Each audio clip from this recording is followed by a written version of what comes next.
o sea, según esas necesidades, cómo nosotros podemos brindarles el apoyo adecuado para que esto tenga un soporte en la vida de las personas con TDAH. ¿Ok? Cuando hablamos de algunas necesidades, es la necesidad de poder tener, por ejemplo, un seguimiento de patrones, tener recuerdos consecuentes de las cosas que tienen que hacer. Deme un segundito, disculpa, hija, ¿qué pasó?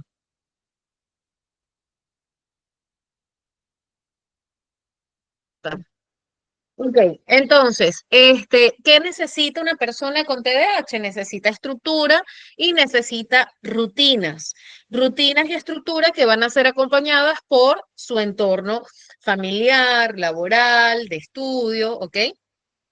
Entonces, en realidad no es solamente el TDAH el que debe trabajar, sino todo el círculo. O sea, todas las personas tenemos que aprender de esto. Técnicas de manejo conductual positivo que fomenten el autocontrol. Acompañar a las personas que tienen un trastorno por déficit de atención a poder generar una propia regulación. Al principio el acompañamiento es importante, ¿sí? El apoyo emocional desde la empatía, desde el no juicio, son aquellas cosas que van también a brindarle un soporte para poder sentir de que, bueno, ciertamente puedo manejar las cosas diferentes, puedo percibirlas diferentes, pero tengo alguien que me entiende, que me escuche, que no emite juicio sobre ello, ¿ok? El desarrollo de habilidades sociales, que es una de las cosas que más se les hace difícil a las personas que tienen TDAH. Y por supuesto, cuando hablo de esto, me refiero a que tenemos nosotros que brindarles el apoyo para que ellos puedan comenzar a generar algunas estrategias que faciliten esa comunicación, que faciliten el tiempo de espera, el manejo a la frustración, ¿ok? También estrategias de enseñanza que sean adaptadas al estilo de aprendizaje. Ya esto obviamente es una recomendación que va directo a lo que es el personal docente, ¿sí? Y en el caso de las cosas adicionales que pueda ejercer fuera de casa, del colegio, también en casa cuando realiza algún tipo de actividades la persona, bueno, para que pueda tener pues la adaptación de cómo manejar ciertas situaciones que son y que tienen relación con el estilo de aprendizaje. Pero para yo poder brindar un acompañamiento adaptado, tengo que conocer primero a la persona, cuál es su estilo de aprendizaje, cómo se comunica, cómo se puede manejar. ¿Ok? Atención y seguimiento profesional, que ya sabemos que debe estar siempre presente. ¿Ok? Por otro lado, lo que buscamos desarrollar con todo esto, que es que la persona tenga una autonomía controlada, una responsabilidad gradual para poder ayudarles en cuanto a lo que es el desarrollo, es decir, nosotros le brindamos a la persona la posibilidad de tener esa cierta responsabilidad, ¿ok? Un segundito.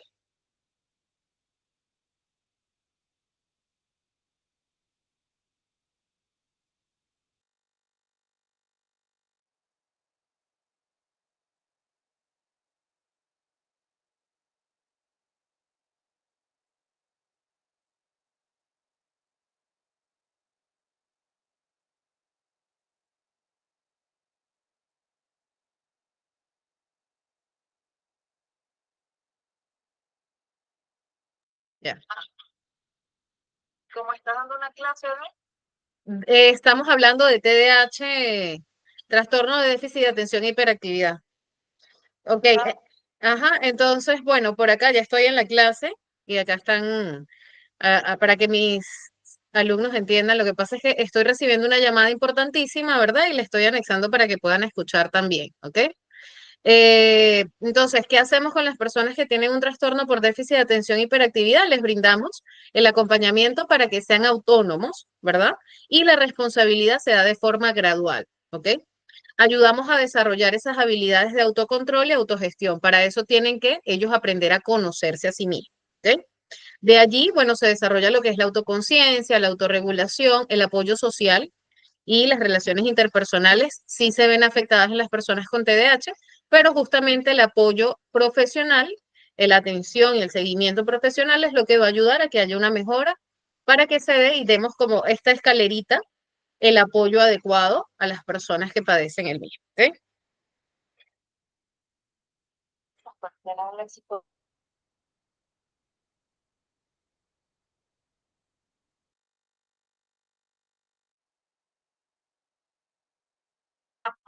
Dale. Ok, muy bien, chicos. También por acá les comento de que bueno, antes de pasar a la otra parte, acá tenemos cuatro imágenes, ¿no? Integración, separación, exclusión e inclusión. A ver, me gustaría que puedan levantar la mano cuatro personas que me puedan hablar de qué es integración, una me va a hablar de exclusión, una de separación, una de ustedes me va a decir que es para ustedes la inclusión, valga la redundancia. A ver,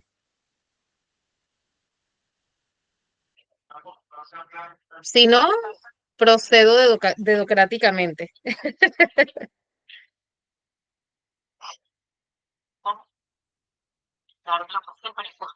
A ver, Anita, La escucho a mí. ok, cuéntanos qué es para ti la integración. A ver, creo que la integración abarca varios ámbitos en donde uno tiene que buscar estrategias para poder incorporar y hacer que todos formen parte de ese todo. Ok, ok, entonces es hacer que todos formen parte de un todo, sin embargo, no es lo mismo que la inclusión y ya vamos a entender el por qué, ¿sí? Ahora, vamos a preguntarle a Brenilda. Brenilda, ¿qué es para ti la exclusión?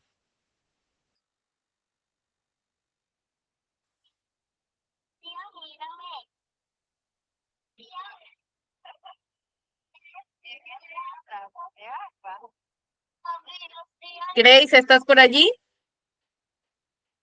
Sí, acá estoy. Ok, mi corazón, cuéntanos, ¿qué es para ti la exclusión? La exclusión. A ver, no es Exclusión, inclusión, no, exclusión es como que acá está. separas, como que apartas algo, Ok, alguien de algo, de un grupo, eh, o cierta actividad que normal se hace, no hacerla. Eso sería excluir, ¿no? ujú, no te Eh, dejan formar parte de. Claro, no te deja formar parte de exactamente, ¿no? De Ujú, algo, de repente de alguna rutina, algún grupo, te excluyen, te apartan, te dejan a un lado, no te integran, no te incluyen. Puede así ser es, eso. corazón. Muy bien, muy bien. Jenny, ¿estás por allí?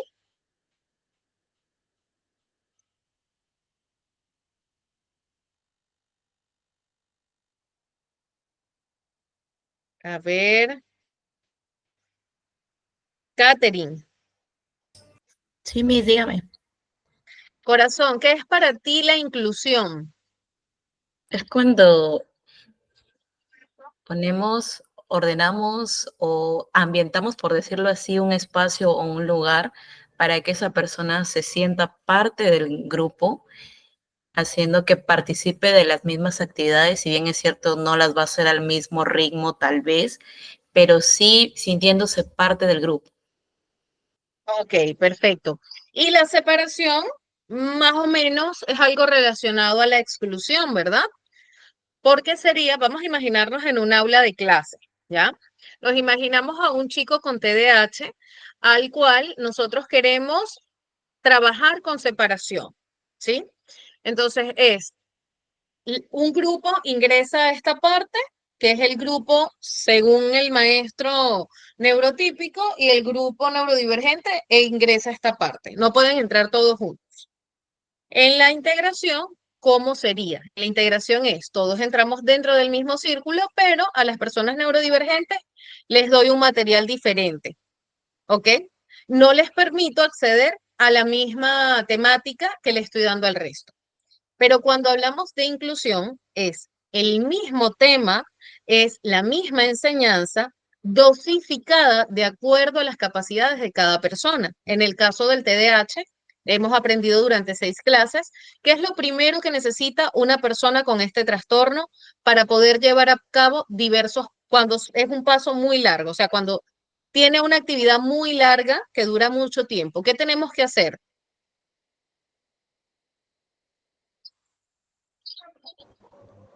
Distribuir por partes la tarea puede ser. Distribuir por pasos la tarea. Muy bien, Anita, excelente. Ahora, en ese caso, también, ya va, denme un segundo, voy a silenciarles a ustedes acá. Es que yo estoy en una, en una llamada familiar también de salud que es cuestión de segundos, pero no los iba a dejar a ustedes botados tampoco. ¿Ok? Entonces, ¿cómo nosotros podemos, para poder crear un ambiente inclusivo, hacer un espacio más accesible para alguien que tiene TDAH en el colegio? Lo primero que tenemos que hacer es dar capacitaciones tanto a los docentes como al personal y a los compañeros de clase sobre lo que es el TDAH y cómo ellos pueden apoyarlo. ¿Ok? ¿Esto cuándo va a pasar? Al final del año escolar, no, esto tiene que darse previo y durante el año escolar. ¿Ok? También vamos a hacer adaptaciones en las aulas. ¿Se acuerdan de lo que vimos la clase anterior? Tenemos que evitar distractores, tenemos que ubicar a la persona, al niño, cuáles son las cosas que lo motivan, tenemos que manejar pausas activas, ¿ok? Utilizar métodos de enseñanza activos. No sé si ustedes conocen la teoría de John Dewey. A ver, ¿quién conoce a John Dewey?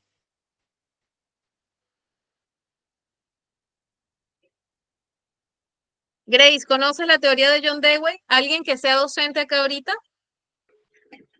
Tal vez haya escuchado y no sé qué es de él. Puede que sea así. Ya, John Dewey es un pedagogo ya que ha trabajado y que ha hecho muchos libros sobre la educación vivencial. Los invito a revisar esto, ¿ok? No se basa en la educación de forma tradicional. Eso es lo que tenemos que buscar porque hace que el estudiante sea participativo, ¿ok? La comunicación abierta y la colaboración, que ya sabemos que es fundamental para lo que es el proceso de aprendizaje del chico, ¿ok? A ver, a ver. Muy bien.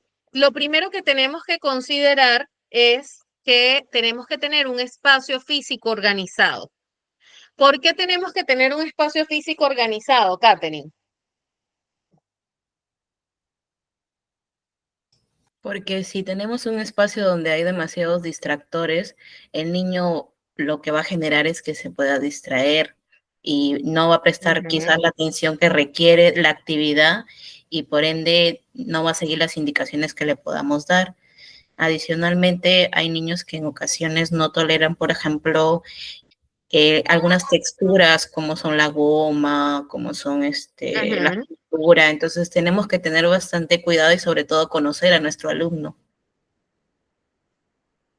Muy bien, muy bien. Así es. Lo primero que tenemos es que tener la capacidad de permitirnos conocer al alumno, tener ese ambiente bien organizado, porque es que como docente yo no sé a quién voy a recibir el primer día de clase, ¿verdad?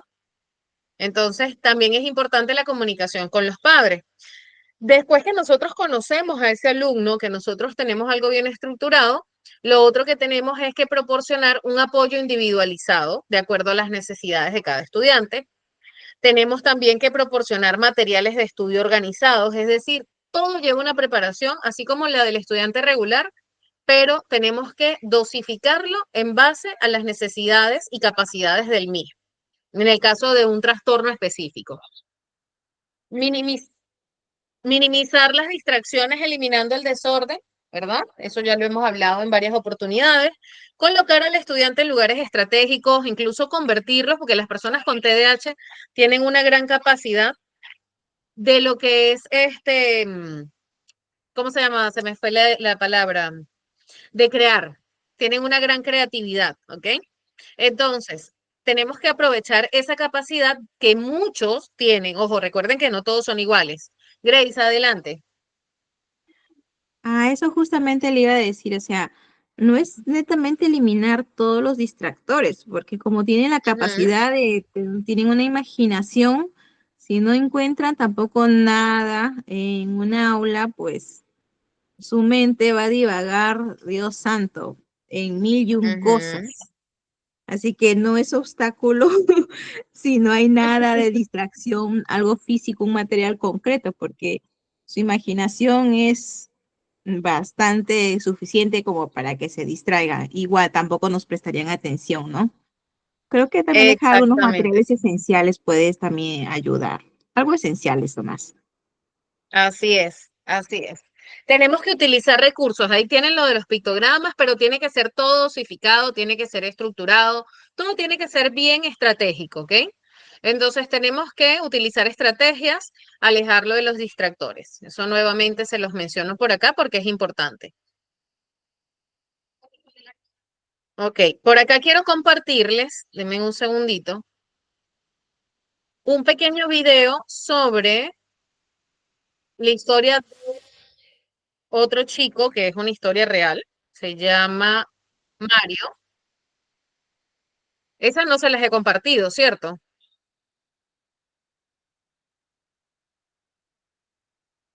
Todavía no les he presentado las historias de Mario, ¿no? Parece que no. Parece que no. Pues ahora sí se los voy a presentar. Prestemos mucha atención porque créanme que es tan buena como la de Pablito, pero esta es real. Aquella es una historia escrita tipo caricatura, esta es real.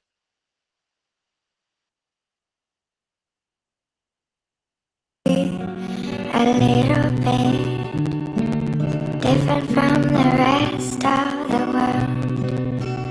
And I know you will never talk to me, but you need to know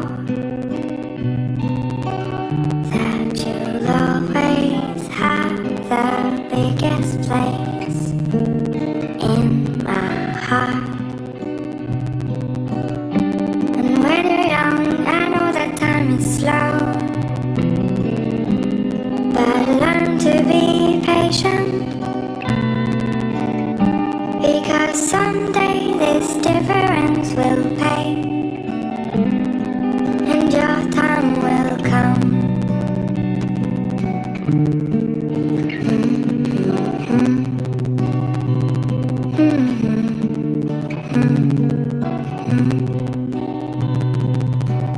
I can see how you feel a little bit different than the other ones. I can feel how you see a little bit different from the rest of the world. And when you're young, I know that time is slow, but learn to be patient, because someday this difference will pay, and your time will come.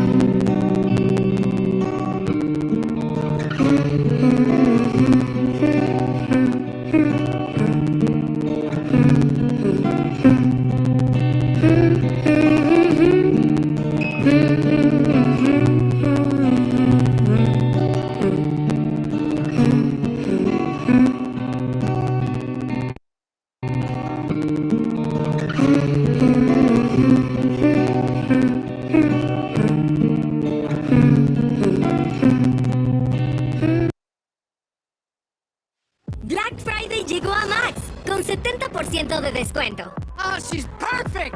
Ahorra en tus planes mensuales. Mario es un niño bueno y cariñoso, pero en algunos aspectos es un desastre si no se le echa una mano.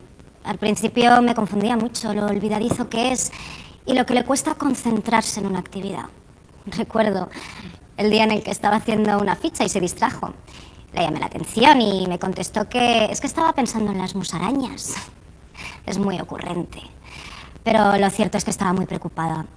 No seguía el ritmo de aprendizaje de los otros niños y como maestra te llegas a sentir bastante frustrada. Tienes que atender a toda una clase y tienes un alumno con el que no funciona nada de lo que haces. Así que hablé varias veces con sus padres. y ellos también estaban muy preocupados. En casa notaban los mismos problemas, dejaba las cosas a medias, tenía despistes y olvidos. Empecé a pensar que era un problema que requería de la ayuda de un especialista. Cuando lo llevaron al médico, tardaron un tiempo en saber lo que le sucedía, pero recuerdo perfectamente sus caras de alivio el día que llegaron al colegio con el diagnóstico. A partir de ahí empecé a leer bastante sobre el TDAH y a intentar hacer que Mario siguiese mejor las lecciones, a facilitar su aprendizaje. Desde entonces estoy en contacto constante con sus padres. Intentamos compartir las cosas que van funcionando, las que no, y también estar pendiente de su relación con los otros niños, porque pasó una época en la que sufrió rechazo por parte de sus compañeros. Y lo cierto es que Mario ha mejorado mucho. Asume mejor las reglas, sigue las instrucciones.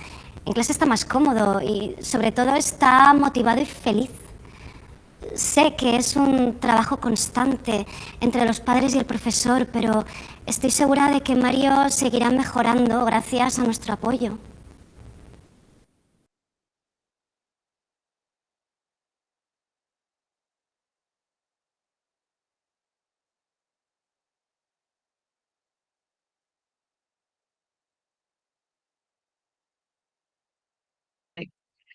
Ok, muy bien.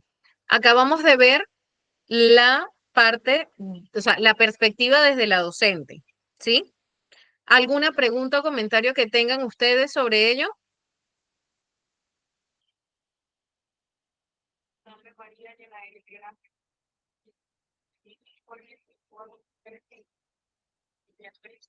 Santa María Madre. A ver, un ratito. Preguntas o comentarios que tengamos.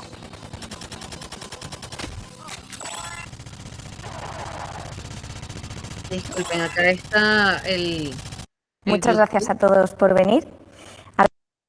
Nos deja, como no es el YouTube Premium, entonces salen las publicidades. ¿Ok? Chicos, ¿todo claro hasta acá? Anita.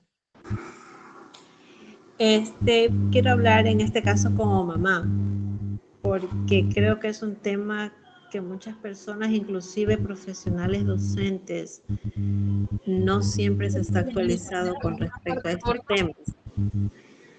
Y es un poco frustrante desde el otro punto de vista como familia o amigos, como a veces vemos y somos testigos inclusive y que a veces no podemos hacer mucho porque realmente si bien es un conocido lejano o es un compañero de otro grado, vemos cómo a veces ellos son excluidos y no son comprendidos. Creen que por tener una discapacidad están totalmente fuera ya del círculo de amigos, que no pueden compartir, que no están destinados a aprender, a valerse por sí solos. Y a veces, como usted dice, el trabajo del psicólogo es estar siempre capacitando constantemente a todo el cuerpo docente para que a través de ellos también los amigos, los padres de familia, se va extendiendo como cadena este aprendizaje y poco a poco se los comienza a incorporar a ellos también dentro del ámbito educativo. Y eso es importante, Miss. Gracias. Gracias, Anita. Así es, efectivamente, el personal es un equipo multidisciplinario cuando les hablo de esto, porque en ese caso nosotros hablamos de, ciertamente los papás acuden a los profesionales. En el colegio debe haber un equipo, tanto docente como un equipo psicológico, psicopedagógico, que acompañe en la capacitación desde el inicio. Pero para esto tiene que haber una comunicación colegio-casa, ¿ok? Para que pueda ser complementario. Muy bien. Vamos ahora a ver la perspectiva, ¿sí? De los especialistas que han atendido a Mario. Habéis tenido la oportunidad de conocer la campaña de concienciación sobre el TDAH, Las vidas de Mario. Y de la mano de Mario hemos podido ver las posibles evoluciones que puede haber en la vida de un niño con TDAH. Por un lado, con apoyo de parte de su entorno y, por otro lado, sin el apoyo que el niño necesita. Estamos de acuerdo en que Las vidas de Mario es una historia de ficción, pero detrás de esa ficción existe una realidad. Son miles de niños los que tienen TDAH y que cada día se tienen que enfrentar con ello. Vosotros, que veis constantemente casos similares a los de Mario, ¿consideráis que esta campaña refleja la realidad de cómo puede evolucionar un niño con TDAH en función del apoyo que recibe por parte de su entorno? A mí me ha parecido precioso el vídeo y yo no diría que es una ficción. En todo caso, podríamos plantearlo quizás como una caricatura, es decir, lo que puede ser estandarizar, lo que puede ser la evolución en dos contextos muy diferentes, ¿no? Pero yo creo que refleja razonablemente bien lo que es el cambio de hacer las cosas bien a no hacerlas bien. Yo creo que la mejor manera de definir el trastorno por déficit de atención e hiperactividad, el TDAH, sería como un factor de riesgo evolutivo. Es decir, tener un TDAH no sería importante si no fuera porque al final le complica la vida al niño y al entorno de ese niño o niña que tiene esa condición. Y el no hacer nada, desde luego, no es una solución. De hecho, muchas veces es el gran riesgo que pasan o porque padecen estos críos. Y es que el entorno quiere postergar la idea, ya madurará, ya veremos qué hacemos, ¿no? Y aquí yo creo que en este vídeo se refleja razonablemente bien, más que razonablemente bien, francamente bien, lo que es una familia, un entorno, unos amigos que son capaces de arropar al niño, comprender al niño. Otra de las cosas que para mí también es clave es lo que llamamos el estilo atribucional, es decir, a qué creo que corresponde determinada conducta. Si yo creo que la conducta es porque el niño es un mal educado, responderé de una manera. Si por el contrario creo que el niño actúa de esa manera porque está condicionado por un padecer, por un trastorno por déficit de atención, pues efectivamente la actitud del entorno será diferente. Muy bien. Pues para hacernos una idea de cómo empieza todo, me gustaría que me contarais en qué condiciones emocionales llega una familia al momento del diagnóstico de TDAH. Pues la familia a veces llega después de un largo recorrido que puede haber comenzado muy pronto, incluso cuando el niño está en la escuela infantil, en que ya los profesores comienzan a notar que es demasiado inquieto, o que no atiende, o que no escucha, o que le cuesta obedecer, o incluso que no se integra bien en los juegos con los otros niños. Este puede ser como el primer aviso. Un poco más tarde, ya cuando comienza la primaria, puede surgir el que no vaya bien en el aprendizaje escolar o no todo lo bien que debería ir, de acuerdo con lo inteligente que es el niño, porque las dificultades de atención y de concentración y ese estilo impulsivo que tiene, tanto para resolver los problemas como para llevar a cabo los deberes o las labores del colegio, pues eso hace que cometa muchos errores y que tenga dificultades de aprendizaje. Todo esto lleva a los padres a preocuparse.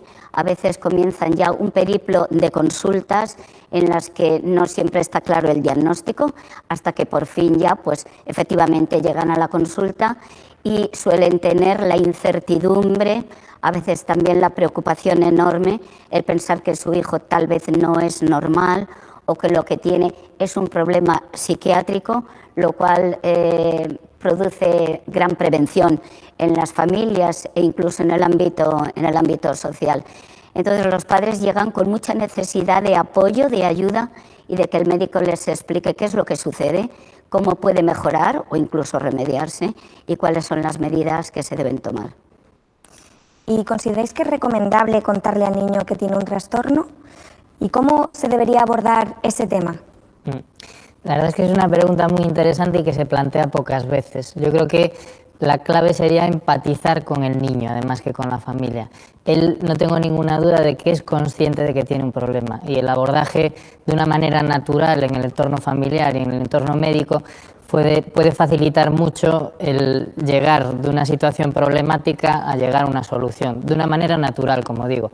Yo muchas veces le planteo a los padres, ¿cómo te sentirías tú si entrase tu padre solo a hablar con el médico, ¿no? Realmente el niño debe ser partícipe de ese proceso diagnóstico y debe ser informado antes de acudir a la consulta y debe estar en la consulta y deben abordar el tema el médico, su familia y el propio niño. Pues hemos podido escuchar el testimonio de los padres de Mario y me gustaría que me comentarais cómo afecta el TDAH en el día a día de la familia. Si los padres están bien formados e informados del trastorno y de cómo manejar esas dificultades, todo eso se minimiza. Y si no están bien formados e informados, la primera cosa importante que yo creo es la desunión que cada padre, o sea, la madre por una parte intenta solucionarlo de una manera, el padre por otra, y eso es una situación muy negativa, no para el niño con TDAH, sino para cualquier niño, el no tener claro cómo tiene que actuar en base a lo que los padres le dicen. En el ámbito escolar, ¿qué comportamientos, actitudes pueden detectar los profesores en los niños que les hagan pensar que pueden tener TDAH? Bueno, en un principio, primero habría que pensar en que no son niños inquietos por sí, que es una cosa que hace que estén excluyendo la identificación. Como niño no es inquieto, pues entonces será otra cosa, pero TDAH no es. Y luego otra cosa que hay que también identificar es que estos niños no tienen dificultades de atención cuando las tareas que hacen les motivan, les interesan, les gustan, porque también está suponiendo un problema, porque vienen por exclusión, es decir, no puede tener dificultades de atención si en lo que le interesa o le gusta es capaz de centrarse. Poniendo esto por un lado, es importante identificar que estos chavales tienen una capacidad intelectual que yo les presupongo por otras dinámicas de actuación y entonces no encaja los resultados académicos que obtienen, tienen dificultades para centrarse en tareas que requieren perseverancia, que requieren esfuerzo, que son de baja motivación o muy repetitivas. Llama la atención que son despistados en el sentido que olvidan instrucciones que les acabamos de dar y nos llama la atención porque esto no ocurre cuando la instrucción les interesa o son focos de interés suyos, es todo lo contrario, no solo nos olvidan, sino que ellos pueden ser incluso muy pesados a la hora de recordarte a ti el acontecimiento. Y sobre todo que tenga impacto. Esto es un problema si genera trastorno, es decir, que haya intensidad y frecuencia, problemas académicos, de relación social, comportamentales, pero tiene que haber impacto. ¿Consideráis que en el TDAH es clave la comunicación entre el colegio y la familia para la evolución académica y personal? Es básica, es primordial. Creo que el niño está viviendo en su familia y en el colegio y todo surge cuando no se forma un equipo. O sea, cuando tú estás pensando que cada uno tiene una función que cumplir y sabe muy bien cuál es su función y cómo cumplirla, cuando uno lo sabe, lo ejecuta. Entonces, las dificultades que yo estoy viendo es cuando el colegio echa la culpa de todo lo que le pasa al niño a que los padres no lo están haciendo bien o que los padres dicen que el colegio debería hacer mucho más. Entonces, formar un buen equipo y pensando que cada uno tenemos nuestro ámbito de trabajo y responsabilizarnos de nuestro ámbito de trabajo, pues es estar juntos ayudando a ese niño con TDAH. Es primordial. Muchas veces yo cuando planteo esto lo que les intento transmitir siempre es la imagen de un bote de remo. Imaginémonos que en un bote de remo cada uno rema a un ritmo. Esto no va a funcionar. Para que funcione, todos, los de un lado y los del otro, tienen que remar en la misma dirección y al mismo ritmo y entonces el barco o el bote va a funcionar estupendamente bien. Pues en el trastorno por déficit de atención ocurre exactamente lo mismo. Es decir, si todos remamos en la misma dirección, los padres, los profesionales y el colegio, ese niño necesariamente va a ir en la dirección que nosotros marquemos. Estamos hablando mucho de los aspectos negativos del TDAH, pero supongo que también habrá aspectos positivos. ¿Cuál es la importancia de potenciarlos? Bueno, evidentemente un niño porque tenga TDAH no quiere decir que no puede tener unas características de personalidad estupendas. Y de hecho, en general, pues suelen ser niños muy simpáticos, sociables, abiertos, comunicativos, muchas veces cariñosos. Luego son poco constantes, incluso en las decisiones que toman, pero efectivamente se integran muy bien en el juego con los otros niños, o al menos lo intentan o lo buscan, porque, como decía antes, son sociables y, por tanto, tienen características positivas como cualquier otro niño o como cualquier otro ser humano. El reconocer estas características y el fomentarlas, pues mejora la imagen personal del niño, porque el niño tiene que entender que él tiene un pequeño problema o un mediano problema, pero que también tiene recursos para resolverlo y que él puede ser una persona estupenda y que estas dificultades que tiene se pueden superar y que también las tienen otros niños y que, por supuesto, puede ser una persona muy feliz. Volviendo al entorno familiar, en niños de 11, 12 años, ¿qué implicaciones negativas puede tener el TDAH mal manejado en las relaciones con sus padres y hermanos? Un TDAH, cuando no se maneja bien, efectivamente lo que es una fuente de conflicto, una fuente de tensión, y la tensión evidentemente se va a transmitir también al resto del entorno de la familia. Los padres elaboran con mucha facilidad una idea muy culposa, ¿no? Es decir, que hemos hecho mal, y eso hace muchas veces que sus acciones o sus reacciones posteriores pues no sean las mejores de las posibles. Y de nuevo, insisto, eso se transmite a la dinámica con el niño y también con sus hermanos. Es decir, entonces al final el tener un niño con trastorno por déficit de atención, si las cosas no funcionan como debieran, no deja de ser una fuente de tensión para la familia, no solamente para el niño, sino también para sus hermanos y por supuesto sus padres. Se habla mucho de acoso escolar. ¿Cómo puede afectar el TDAH en las relaciones con los compañeros? Bueno, pues tenemos, como decía Mar Domingo, tenemos muchos perfiles de TDAH. El TDAH, tu síndrome no te define a nivel caracterial. En temas de acoso escolar los podemos tener víctimas o acosadores, ¿eh? En el sentido que muchos de nuestros niños son bastante frikis, ¿eh? Y sobre todo por su subtipo y su perfil caracterial pueden ser chavales con pocas habilidades sociales, que sean apocaos, que no sepan resolver bien a nivel social conflictos, ¿no? Y tenemos niños más explosivos, que por impulsividad pues pueden no medir bien las consecuencias de sus acciones en la interacción social con otros niños y tener estos dos perfiles, ¿eh? Pero no lo define por su TDAH. Yo creo que esto está más definido por sus peculiaridades caracteriales como personales, no su síndrome. ¿Y cómo podrían ayudar los compañeros y profesores a mejorar la relación entre iguales? Yo creo que el papel importante primero son los profesores, es el adulto. El adulto, si tiene una buena actitud, no solamente una buena formación e información de qué técnica aplicar, sino una buena actitud frente a esa persona, frente a ese niño que tiene esas dificultades, el resto de la clase puede imitarlo, sobre todo en edades muy tempranas, ¿no? Entonces, el profesor necesita estar muy bien informado y saber qué es lo que está pasando. Yo creo que también en algunas ocasiones al profesor se le está exigiendo ahora mucho y están también muy abrumados. Entonces, oye, pues que cambie la educación en España, ¿no?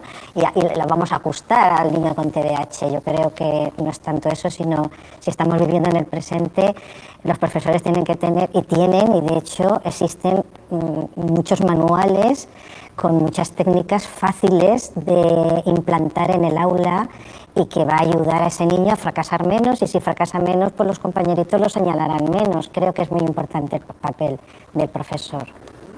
Y el rendimiento académico es uno de los temas que más preocupan a los padres de niños con TDAH. Pero ¿tienen esas malas notas relación alguna con la capacidad intelectual o son debidas a otros factores?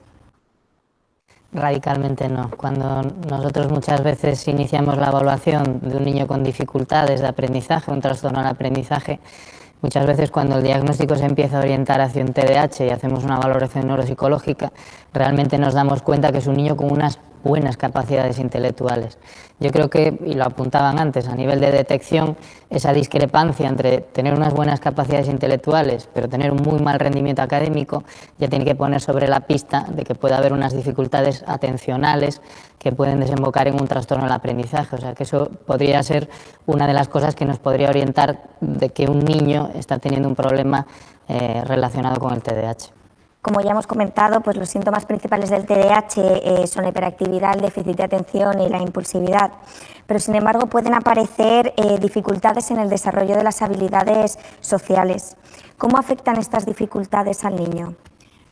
Como explicaba antes, la clave del TDAH es ese riesgo evolutivo. Al igual que cuando hablamos de atención, interfiere en la adquisición de otras habilidades, como hemos hablado ya del aprendizaje, de la hiperactividad y la impulsividad interfiere en algunas otras áreas del funcionamiento de los niños y especialmente en la adquisición de las habilidades sociales. A relacionarnos aprendemos. Yo puedo tener una buena intención, una buena conciencia para relacionarme, una deseabilidad social, pero necesito ir con el tiempo desarrollando unas buenas habilidades sociales que me permita relacionarme adecuadamente con los demás, con los iguales y con los mayores.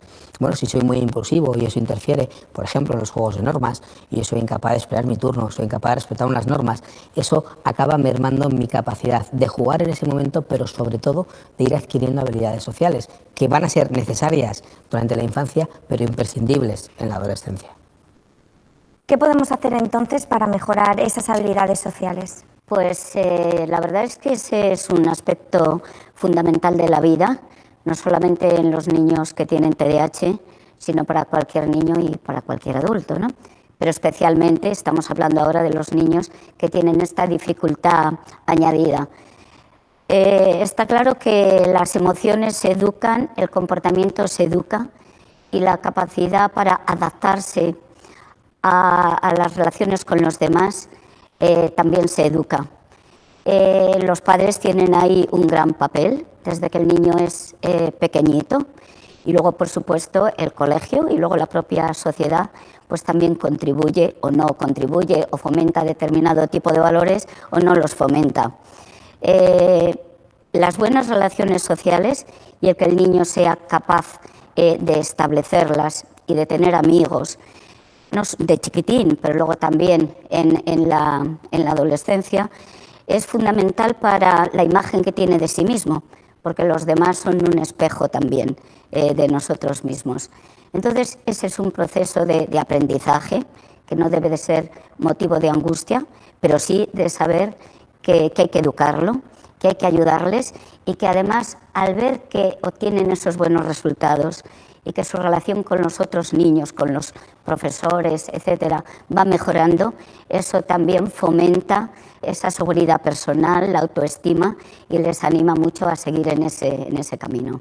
Cuando Mario tiene 15 años vemos que se puede meter en problemas. La adolescencia es en general una etapa en la que se incrementa el riesgo de consumo de sustancias y de agresividad. ¿Cómo podríamos evitar este tipo de comportamiento?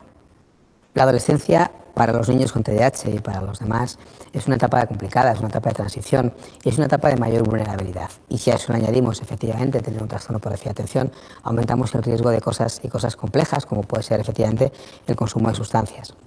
El intentar entender qué es lo que ocurre ahí, yo creo que tendremos que rebobinar un poco más en el tiempo. Los estudios nos dicen que básicamente lo que más correlaciona con ese aumento de riesgo de consumir drogas es el mal rendimiento escolar, el fracaso escolar y los trastornos de conducta cuando aparecen antes, cuando ya entre los 8 o 10 años se aparece ese punto posicionista. Y la suma de esos dos factores multiplica el riesgo de consumir drogas.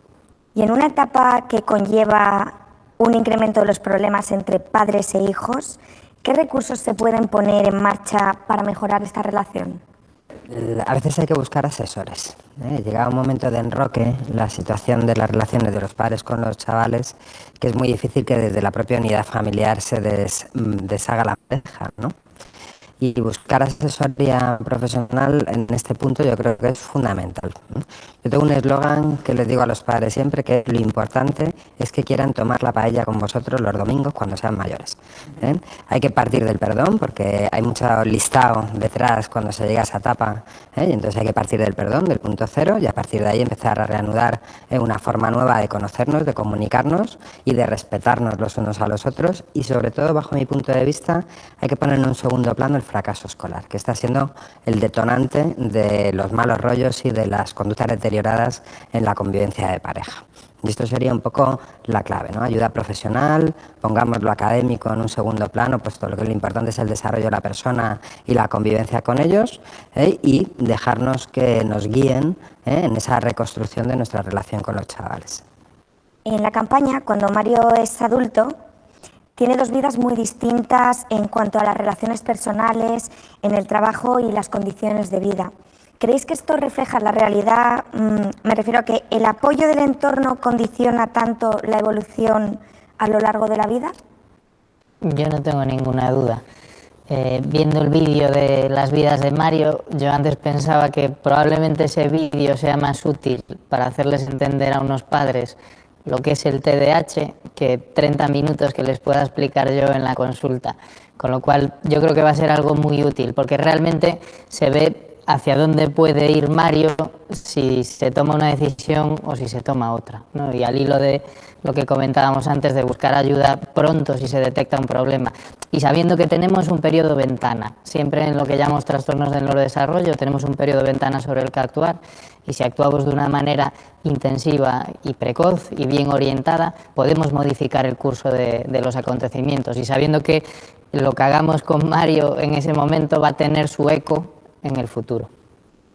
Pues hablando también del vídeo hemos visto que tanto padres como profesores tienen un papel muy importante.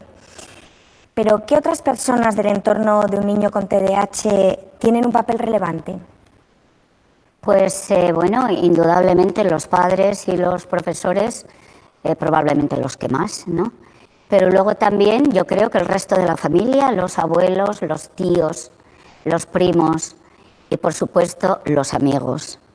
Y también los amigos de los padres, porque muchas veces los padres, sobre todo jóvenes, quedan con otros amigos que tienen también niños, que todos juegan.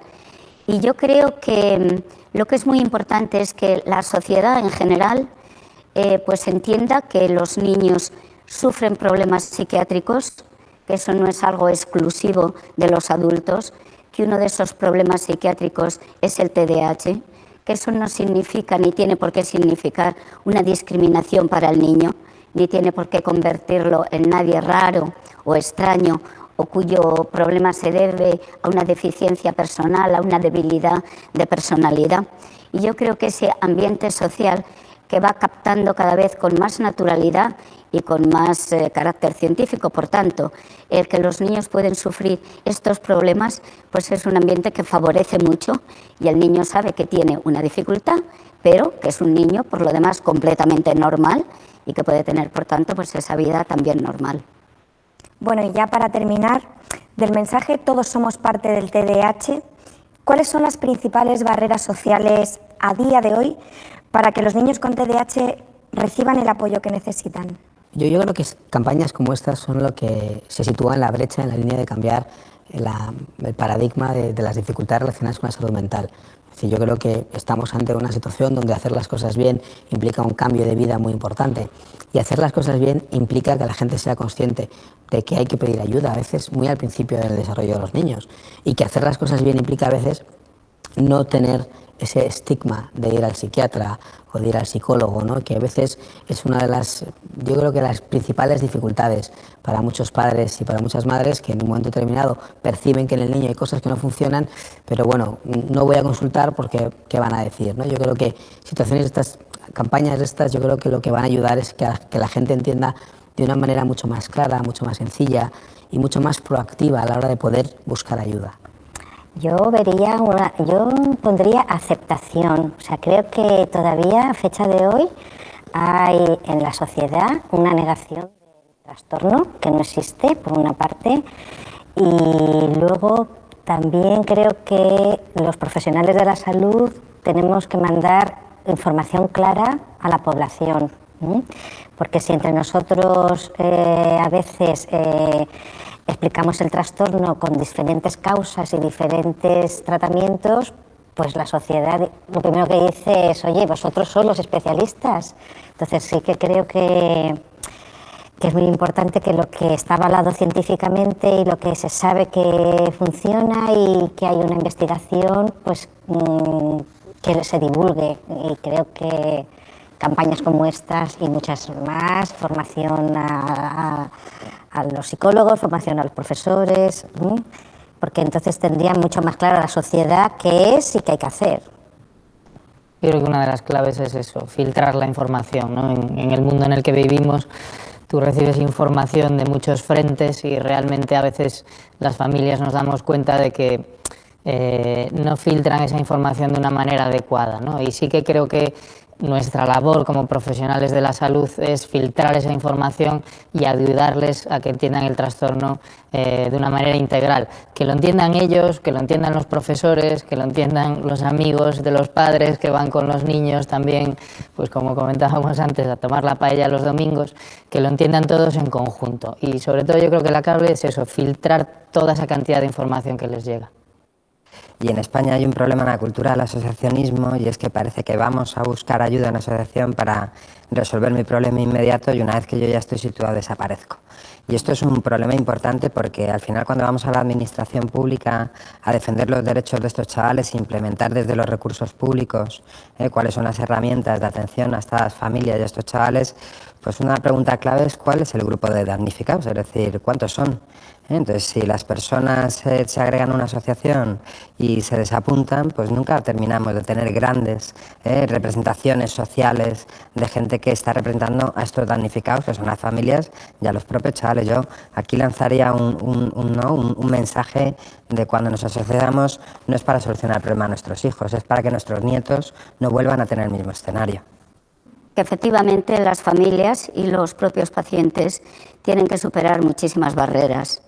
En primer lugar, yo creo que hay una barrera que diría personal, que es el llegar a aceptar el que se tiene un hijo que tiene un problema y luego que el propio paciente acepte y comprenda que efectivamente tiene un problema, que puede mejorar, pero que tienen que implicarse. Creo yo que también hay barreras sanitarias, porque a veces se llega tarde al diagnóstico y a los padres les cuesta encontrar por fin al médico o a otra persona que les va a dar ese diagnóstico definitivo. Hay también barreras económicas, puesto que tener un hijo que tiene un problema, sea un TDAH u otro, pero estamos hablando del TDAH, es siempre una carga económica para la familia. Implica también una disminución de la calidad de vida, y eso está muy bien estudiado, porque los padres tienen no solamente esta mayor carga económica, sino también unas dosis de estrés mayores para sacar adelante al niño e ir resolviendo los problemas. Y luego yo creo que hay una barrera social, que ya la han mencionado mis compañeros, y es que todavía socialmente no hay una educación suficientemente buena.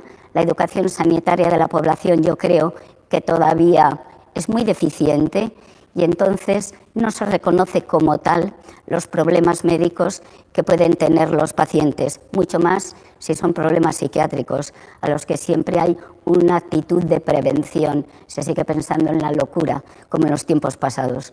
Por tanto, yo creo que es un horizonte que abarca muchos campos y que todos pues debemos contribuir, cada uno desde nuestro trabajo, nuestra labor, a ayudar a los niños, ayudar a las familias, la administración, por supuesto, a facilitar el diagnóstico, a que se haga bien, a facilitar los tratamientos y, en último término, pues a tener un mundo más justo, ¿no?, con estos pacientes. Bueno, muchas gracias a Ok, muy bien. Ana, con respecto a lo que mencionabas antes, coméntanos, ¿qué te pareció el video?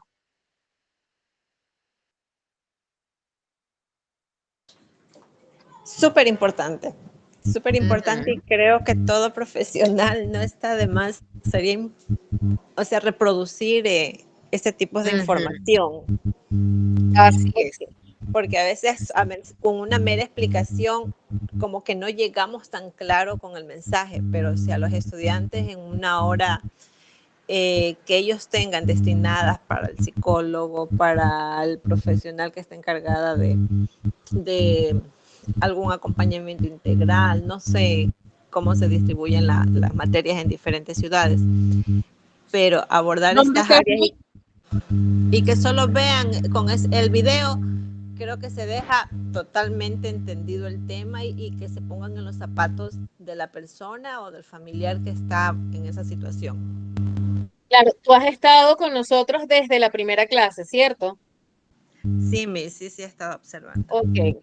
Fíjate que cada clase nos deja una enseñanza distinta o refuerza algunos aspectos. Cada video, cada información, cada modo de transmitir, ¿no? Incluso la forma en la que yo puedo transmitir hoy no es la misma que tuve el primer día, ¿no? Es variada. Entonces, es importante y por eso es que la psicología educativa se encarga de hacer estas capacitaciones y estos programas, ¿sí? Pero también tenemos que hacer una prevención a nivel de salud mental en la parte social, ¿ok? A ver, ¿qué sucede? Que no se trata solamente de capacitar en el colegio, se trata de nosotros también buscar capacitarnos. Escuchándote, hay muchas áreas de la psicología, sin embargo, hay temas que siguen siendo tabúes, como por ejemplo el autismo, que es algo súper común y frecuente, tanto se habla mucho de autismo como de TDAH, pero aún conseguimos personas que que pueden pensar incluso que se contagia el autismo o el TDAH, cuando no tiene nada que ver. Entonces, imagínense la necesidad de información social que hay con respecto a lo que es la parte de la salubridad mental, ¿ok? Entonces, claro, nosotros que somos portavoces, por eso es importante no buscar cambiar el mundo entero, sino cambiar desde nosotros y transmitir esa información que vamos adquiriendo efectivamente. En las diapositivas ustedes tienen por acá el enlace de Mario y a través de ese enlace de Mario ustedes van a poder también disfrutar, permítanme un momento, o sea, de poder explorar más sobre lo que ha sido el estudio de caso de Mario, porque me parece un estudio sumamente excepcional, la verdad. Por acá igual sus papás también hacen un comentario, denme un segundito, por acá lo tengo, acá está. Se los voy a compartir brevemente. ¿A tu hijo le gusta Que pasar vean tiempo cómo lo frente a la percibe, pantalla, cómo lo jugar vive el papá, videojuegos y ver dibujos como animados? tú nos compartías Entonces, al inicio. Ser padres es difícil, pero con Mario.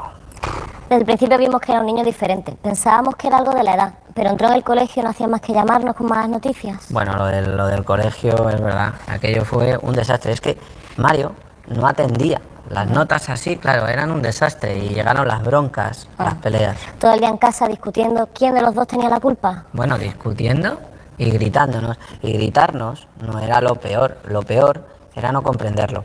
Y culparle a Mario de cómo tú y yo nos estábamos distanciando, Sí, ¿verdad? el pobre decía que era tonto, que no sabía hacer las cosas. Sí, es verdad que era tonto. La verdad que esa fue la gota que colmó el vaso. Sí. Ahí fue cuando empezamos a buscar, a preguntar con doctores, intentando encontrar una explicación, hasta que dimos con el especialista que le diagnosticó el TDAH. Sí, fue un alivio ponerle nombre al problema, saber qué es lo que le pasaba y cómo podíamos ayudarle. Sí, la verdad que para nosotros fue un antes y un después. Ahora, aunque sigue siendo difícil, pero muchas veces me digo, si es difícil para mí, más difícil será para Mario, claro. ser él, ser Mario. Sí. Nos damos cuenta, ¿verdad?, de cómo nuestro hijo nos necesita. Sí, a ver, Mario no ha cambiado completamente, sigue teniendo algunos problemas, pero al menos ahora sabemos qué es lo que le pasa y cómo podemos ayudarle. ¿Cómo podemos ayudarle? Nosotros y la gente que está con él. Es muy importante cómo se comportan con él y ante él, porque la profesora. Sí. La profesora. Hay mucha gente que todavía no entiende lo que es el TDAH, pero la profesora. Su maestra. Profesora sí se ha implicado, ¿verdad? Sí, la maestra siempre está intentando buscar soluciones para que siga el ritmo de la clase. Sí. A mí me gustaría deciros una cosa, sinceramente. Creo que en el caso de Mario o en el de otros niños con TDAH es importantísimo que la gente que forma parte de su vida se dé cuenta de todo lo que puede hacer por ellos. Sí, en el tema del TDAH todos somos parte de la solución. Madre, padre, profesores, compañeros, todo el mundo. Ok, muy bien. A ver, tiene relación con lo que les mencionaba hace un momento, con lo que nos mencionaba Anita, ¿ok? Todos somos parte de la solución, ¿ok? Muy bien, vamos a... Este video lo tienen en las diapositivas, así que van a poder disfrutar de ese video. Como antes les mencioné, es importante que podamos utilizar, sí, ciertos gráficos, pero de forma dosificada, claro, ¿ok?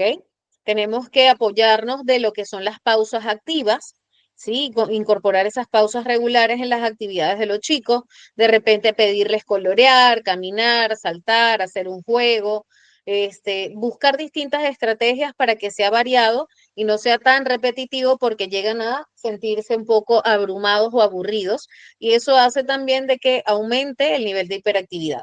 Recordemos establecer esas rutinas consistentes y predecibles, siempre tienen que saber ellos estar informados de lo que va a pasar, de lo que viene, de qué van a hacer.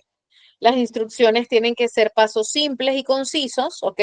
No tienen que darle mucha vuelta para las explicaciones, tienen que tratar de ser precisos. Fomentar una comunicación abierta, ellos también necesitan ser escuchados, eso es importante, no solamente dar pautas y listo como de una forma autoritaria, sino también permitirles que ellos puedan expresarse.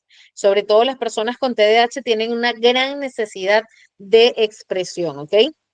Permitir la colaboración de estudiantes, padres y otros profesionales. Para esto no sería la capacitación nada más del área docente y personal de la escuela, sino también algunas escuelas de padres o escuelas psicoeducativas que puedan incluir a todos, tanto a los chicos como a los padres y al personal de la institución, ¿ok?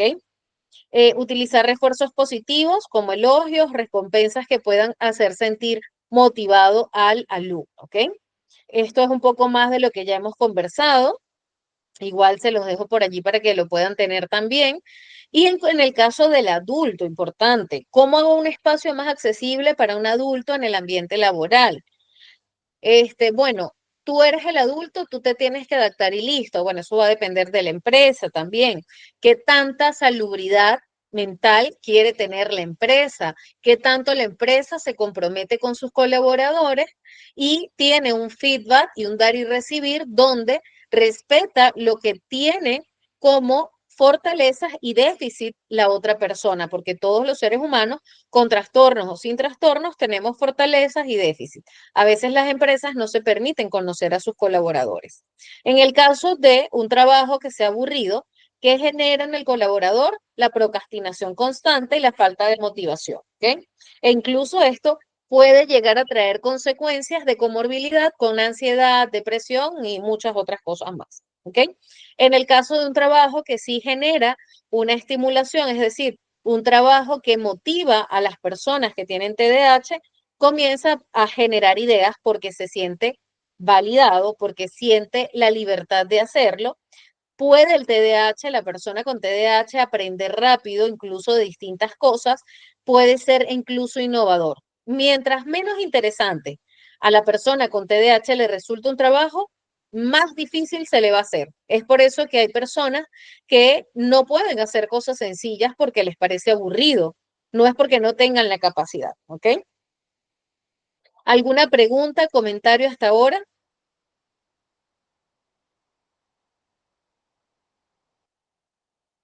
Compartir experiencias que tengan. Grace, adelante. Bueno, en mi caso me gustaría, por ejemplo, ¿no? Bueno, me agrada que se esté tomando estos temas hoy en día más en serio en los colegios, ¿no? En los iniciales, en la primaria, porque de verdad en tiempos atrás se pasaba bastantes complicaciones. Por ejemplo, yo tengo mi hija también, ella tenía un tema de hiperactividad e impulsividad desde antes de los 2 añitos. Era un caso excepcional. Tanto así que me dijo el psicólogo que tenía que ponerla sí o sí en un pre-kinder desde los 2 añitos para que socialice y tratara, pues, ¿no? De manejar su impulsividad, su hiperactividad y todo eso así. La llevé, pero nadie la toleraba, nadie la aguantaba. En el pre-kinder había profesora, auxiliar pagada por el Estado y auxiliar pagada por los padres. Todos los benditos días eran quejas, todos los días era una cosa que el día que ella faltaba, más bien dijo, las mises estaban felices. Y era un tema Ahí está el problema principal, cuando lo vemos como un problema y no buscamos soluciones, sino que claro, simplemente yo se iba a etiqueta. psicología, pero me decían que era muy pequeña para que la diagnosticara, o sea que ya le decían que tenía, pero para que realmente le puedan Sí, diagnosticar, es o sea, que no tenía que puede tener dar un más edad. diagnóstico a esa edad. Y era una cosa que a mí no me toleraban ni en la familia, ni 5 minutos de visita, era una cosa bastante estresante. En aquella época yo tampoco sabía manejarlo, no sabía pues nada de lo que era el Claro. TDAH, no sabía nada, también era un poco ignorante en ese aspecto, y todo el mundo decía que era malcriada, que no sabía comportarse, y todo era críticas y críticas del resto, ¿no? Y no era así, pues era una niña muy dispersa, solamente vivía fantaseando, en jugar, nunca escuchaba, nunca hacía caso, era súper, súper inquieta, era Diosito, era un chango, dijo por allá, por acá, paraba trepada, muy impulsiva, abrazaba a todo el mundo con mucha fuerza, mucha efusividad, era tan era demasiado, de verdad. Conforme fue creciendo para 3 añitos, la cambié de inicial, era la misma cosa. En inicial de 3 añitos me mandaron a psiquiatría, ahí la medicaron y andaba como pollito remojado sobre la carpeta y las misas eran felices porque no sabían cómo manejar, porque no estaban No estaban preparadas, ¿no? capacitadas. Ujú. Exactamente, no estaban preparadas realmente, ¿no? Yo a raíz de ya para los 3 años recién empecé a buscar, pues, empaparme del tema y cómo poder sobrellevarla, porque obviamente ya no atendía nada, no aprendía nada en el inicial, eh, y era una cosa que yo aprendí con ella, pues, a ver la forma, ella era audiovisual, todo Ah, aprendía. mira. Si, por ejemplo, yo tenía que cantar con ella, inventarle cuentos, inventarle canciones, para que ella prestara atención, para que ella aprendiera los colores. Ella amaba los conejos. Todo lo hacía con conejos. Yo pintaba piedritas, pintaba maderitas, pintaba chapitas. El tema de, ¿cómo se llama? Para que ella pintara, agarrara la goma, pero ella todo lo veía chacota, todo lo veía, uy, botar por allá, por acá, entreverar, no tenía orden, no escuchaba, pues no tenía la capacidad de estar quieta. Me costó tanto, tanto, tanto de verdad llevar todo inicial y que tenga un nivel de enseñanza conforme a sus compañeritos, porque a mí las mismas que hacían, me entregaban, póngase al día señora, tómele foto a la pizarra, ahí están las hojitas, entregue la tarea. Nada más, y la niña no aprendía nada en el colegio, en el inicial. Claro. Me costó mucho, me costó bastante. Justamente ahí es donde John Bowlby, Dewey, perdón, tengo Ujú, ahorita la mezcla de varios teóricos en mente que te quería ya, mencionar, pero Dewey es específico a nivel pedagógico, toma en consideración lo que es el aprendizaje vivencial. Y obviamente esto juega un rol donde es digamos, horizontal entre el estudiante y el docente. A ujú. diferencia de, por lo menos ahorita se vende mucho, por lo menos acá en Perú he visto el tema de Montessori. Me parece Ah, Montessori. estupendo. Montessori es una gran teórica. Sin embargo, Ajá. carece de algunas aristas importantes para alcanzar el mejor aprendizaje. Y no hice, o sea, es muy bueno Montessori cuando hablamos de que no hay déficit a nivel de funciones ejecutivas, ¿ok? Mientras que para Bowlby, perdón, para Dewey es importante la parte vivencial y la persona con TDAH, al poder tener contacto y movimiento, desarrolla mayor interés. Claro, eso es cierto, porque yo con Tirsa se llama mi hija, yo tenía que saltar, correr, hacer bastantes mímicas, bastantes gestualidades con mi rostro, con mis manos, y solo así aprendía. Entonces, esa paciencia no la iba a tener la profesora. Me la pasé así, yo empecé como auxiliar en educación a partir de sus 3 años y medio. Y ahí empecé también a aprender mucho. Me Claro, ayudó mucho el trabajar y como eran iniciales particulares tenían sus propias psicólogas, también pedía apoyo, y eso también me ayudó. Veía casos de otros niños que, bueno, mamás que era difícil tocarles el tema para que la ayuden a psicología o ver que tienen algo especial, era bastante difícil tocar el tema, pero en lo que respecta a mí, me ayudó bastante, pero fue difícil, ¿verdad? Que fue un camino bastante duro, y más duro porque no tenía apoyo de las profesoras y tampoco de la familia, porque para la familia eran tonterías, eran cosas que todo niño que está alegre, es efusivo, es que está sano, es sinónimo de estar sano, que yo era la exacto. loca, que yo era la que le enfermaba, que yo veía cosas donde no había, y no había apoyo pues, de la familia, de los profesores, y la verdad que como mamá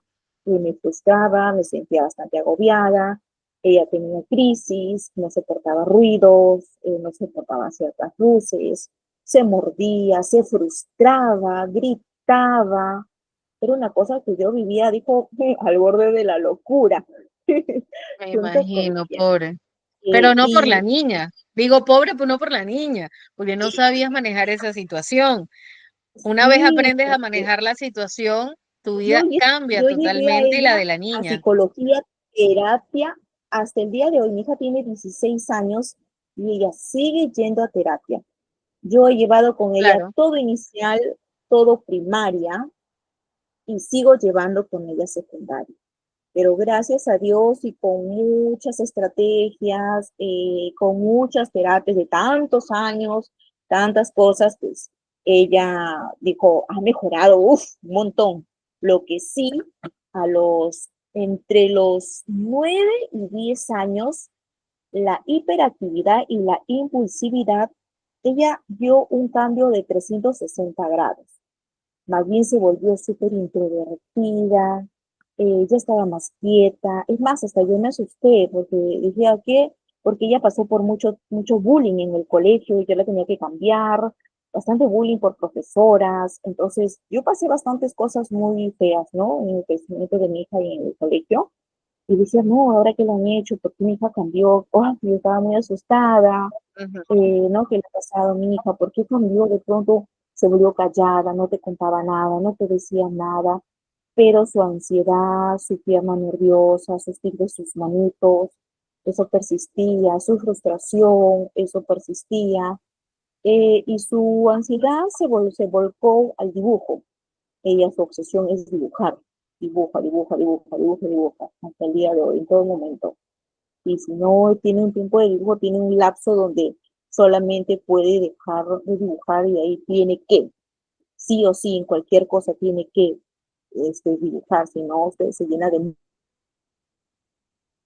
Claro, o sea, de una u otra manera, este, ella igual desarrolla una comorbilidad de ansiedad porque vivió todo este estrés de pequeña, cosa que no sabía. Ciertamente, cuando los niños tienen 2 años, ¿yo qué hago? No doy un diagnóstico, pero allí no sé si recuerdas que en algunas clases yo les mencionaba mucho el tema de trabajar con los síntomas. Trabajamos con los síntomas, trabajamos con la familia, en lugar de emitir un resultado inmediato, porque a esa edad no se puede, ¿ok? Pero, pero hay niños que son evidentes. podían dar, exacto, y era evidente, pues. Y el asunto que, mira, este año la neurología la mandó a la neuropsicología y resulta que tiene TEA, aparte del TDA, Ujú. pero es nivel 1. Ok, Y ok, tiene igual, una comorbilidad de o sea, como que, autismo, TDAH sí. y Ujú. ya. Entonces, hay ciertas cosas que, bueno, conforme pasaron los años, yo decía, bueno, pues, ¿no? Será por el TDA, será por el TDA, pero ya al explicarme la neuropsicóloga este año, en septiembre, que la diagnosticaron con el T adicional, o sea, como que até cabos ciertas cosas, por ejemplo, a veces pierde el hilo de la conversación, nos hablamos de papas, se va por camotes, de pronto habla de mote, se va con incoherencia, no de todos recibe abrazos, solamente de mí, de ciertas personas en particular solamente a su alrededor muy cercano, no recibe besos de nadie, no le gusta, y verdad, pues no te mira de frente a otras personas que no sean solamente sus personas súper cercanas, no te entiende ciertos chistes o sarcasmos, ¿no? Eh, y entre otras cositas que comencé a atar cabos y la doctora me fue explicando, ¿no? Igual quiero una segunda opinión y ya estoy viendo un tema de sacar en otro lado otra cita con otra neuropsicóloga para ver, ¿no? A ver qué me dicen. Pero es bastante difícil tener un hijo, ¿no? O una hija eh, con estos temas, ¿no? Con estos trastornos, Imagínense las profesoras que no son sus hijos, ¿no? Y tienen que ver muchos niños, y bueno, en parte se le entiende, pero también necesitan sí o sí capacitarse más para poder entender, porque no es nada fácil poder manejar niños con capacidades especiales, ¿no? En un salón. Y bastante lo que veía en los videos que ha puesto, de verdad que todo eso se ve. Y sería muy bonito cuando la familia te apoyara, ¿no? La familia te entendiera y te apoyara en el tema, pero es también complicado cuando no hay apoyo de la familia o simplemente no creen en este tipo de diagnósticos. Simplemente dicen, no, son malcriados, son caprichosos, no, son ingreídos, ah, no, que de repente eres muy permisiva, por eso se comporta así, por eso se comporta así. Ay, en nuestros tiempos un par de correazos, un par de, dijo, de manazos y ya los metes en cintura y se portan bien. Pero no es así, ¿no? Lo toman a la ligera. Bueno, eso quería compartir. Buenísimo, Grace. Una buena experiencia. En realidad sí es bastante útil. Y bueno, sí, ciertamente la familia, el grupo social influye mucho. Y es por eso tan importante lo que es la formación constante y el brindar nosotros información y conocimientos de todo esto. O sea, lo que ustedes están haciendo en este momento, aprender a través de lo que son estos cursos, es algo espléndido, no solo para ustedes, sino para su entorno, si ustedes se permiten compartirlo con quien esté disponible a la recepción de ellos, ¿ok? Porque tenemos que también tener en consideración de que no todos están preparados para recibir la información en el momento que nosotros creemos y eso también es parte del respeto, pero sí tenemos que también comunicarnos adecuadamente y así también ellos, los chicos o los adultos con TDAH, pueden hacer lo que es la práctica de las relaciones sociales. ¿Okay? Va a mejorar o va a poder permitirles que ellos se desenvuelvan de una mejor manera y que eso no afecte lo que es el autoconcepto, porque de todas maneras afecta lo que es la parte de la autoimagen y por ende termina afectando autoestima, por allí se desencadenan otros problemas de comorbilidad y es lo que tenemos que prevenir y concientizar en la sociedad, ¿ok? Ahorita se me apagó la lacto, me disculpan, ¿verdad? Les quería mencionar sobre, antes de finalizar, hay una frase, ¿no? Que dice que si juzgamos a un pez por su habilidad para trepar un árbol, estaríamos pues fuera de lugar completamente, ¿no? Sería algo estúpido. Así tal cual dice la frase. Y me gustaría que en contraste con todas las clases que hemos eh, presenciado, de toda la información que nos estamos llevando, ¿cómo podemos relacionarla con esa frase, digamos, muy coloquial?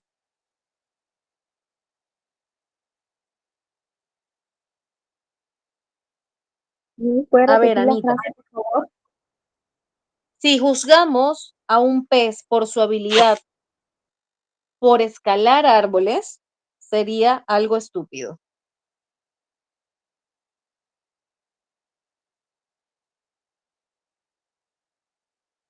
Anita, ¿estás por allí?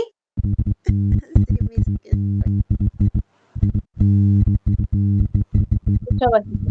Creo que hay interferencia. Me puse a pensar. Sí, sí. A ver, ¿qué te parece la frase? Si juzgamos al pez por su capacidad o su habilidad para escalar un árbol, sería algo completamente estúpido.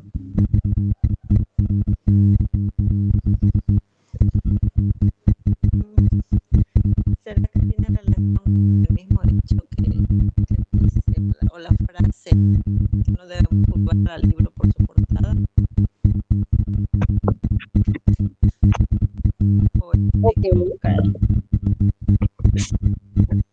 Se escucha entrecortado. Vamos a darle el pase a otra de tus compañeras a ver. A ver, ¿a quién tenemos acá? Kelly, ¿estás por allí?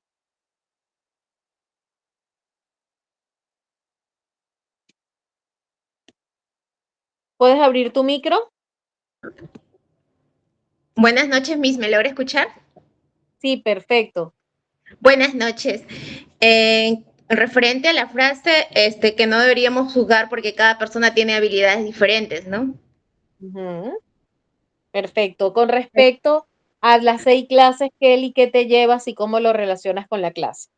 Que lo relaciona, me lleva un gran aprendizaje porque para mí es un tema nuevo, ya que yo trabajo en el rubro de lo que es salud, soy promotora de imágenes. Entonces, veo diferentes casos en los centros médicos, tanto en colegios también, que muchos de los profesionales, digamos, no tienen la paciencia suficiente o de repente los padres se ven autolimitados o no tienen la capacidad para resolver y los niños son más vulnerables a los tratos, digamos, que tienen los padres con sus hijos, ¿no? Referentes. Ok, perfecto, muy bien. Brenilda, ¿qué te llevas de las 6 clases, Brenilda? ¿Puedes abrir tu micro?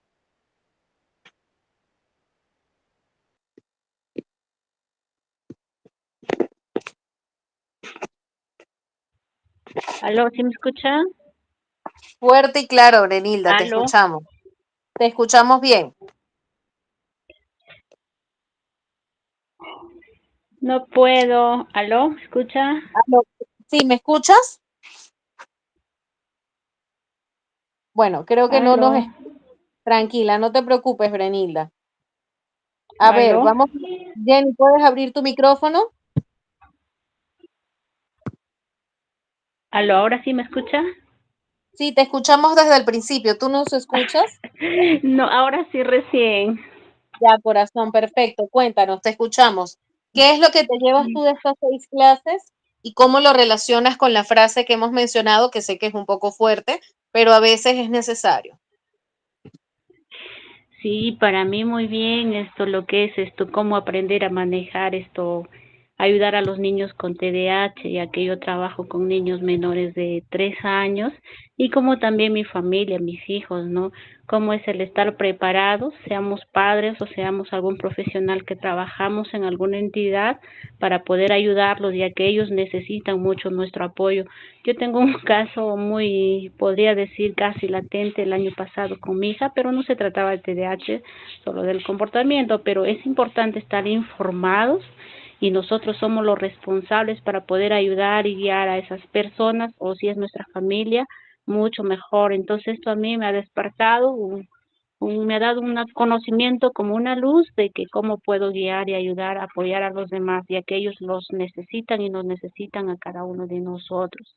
Eso es muy importante y pienso seguir aprendiendo las demás capacitaciones que haya, más clases, más cursos, es muy importantísimo para poder apoyar a la sociedad en este tipo de problemas. Gracias. Buenísimo, buenísimo, Brenilda, qué bueno escucharte. Compartan esos videos que se están llevando, tienen un montón de información, vuélvanla a revisar, vuélvanla a chequear. De verdad les soy sincero, a veces cuando tenemos tanta información es difícil ordenarla para transmitirla a través de las redes. Si tienen mis redes sociales, me pueden seguir y me pueden hacer preguntas que ayuden a crear contenido que sea útil para todos también, ¿ok? A ver, Piero, ¿qué te llevas de todas estas clases?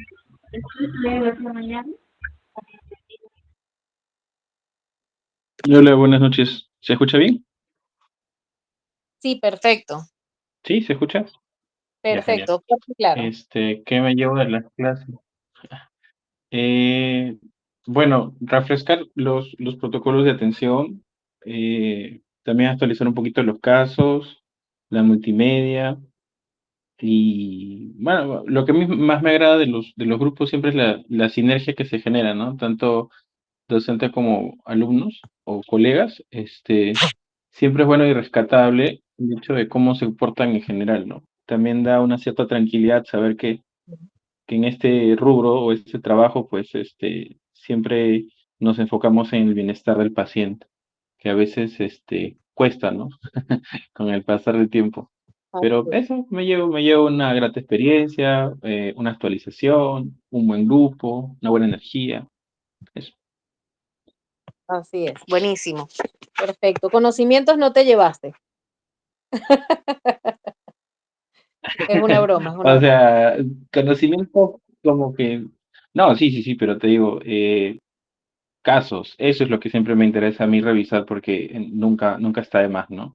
Y ya con el tiempo cuando hay nuevos artículos o estadísticas, pues claro, pero los casos siempre. Bueno, perfecto, perfecto.